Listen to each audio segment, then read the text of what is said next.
Hi, this is Hannah Todd. It is the 20th of the 5th, 2014. I'm at the Health Centre Dental Practice in Bradford-on-Avon, and I'm talking with Lydia Denford. You okay to be recorded? Yes. Okay, so we're about to commence Unit 303, which is how to demonstrate a patient who is severely bleeding, first aid to a patient who's severely bleeding, and administer first aid to a patient in shock. So if you'd like to make a start, please. I've come across a patient who is severely bleeding. The first thing I have done is called for help.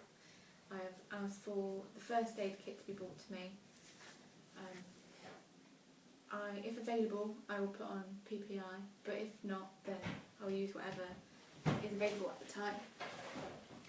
I will apply pressure to the wound to help stem the bleeding.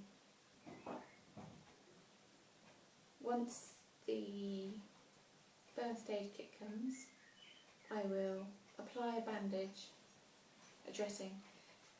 If the blood seeps through this, I will apply more, but if they seep through the second layers, I can change these, but not the first one, as we need the wound to clot. I will do this until the paramedic arrives,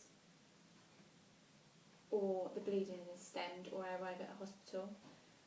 If there is an item in the bleeding area, I will apply pressure around the object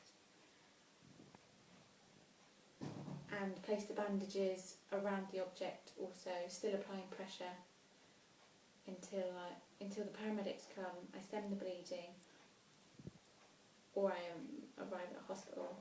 Then I can, if the bleeding stems, I can then treat them for shock.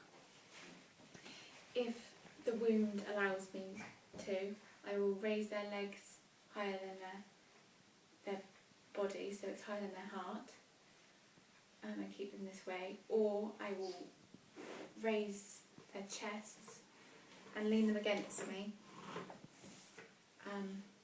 I will reassure them during this, trying to keep them calm, not letting them smoke, eat or drink to prevent accidents from later on that afternoon if they need to go to hospital. I will also use whatever I can to keep them warm and not feeling cold. Okay, and what would you do if the patient becomes unconscious? If the patient became unconscious, I would lay them back down and put them in the recovery position, checking airways and everything. And if they stop breathing? I would commence with CPR. Okay, that's the end of our recording.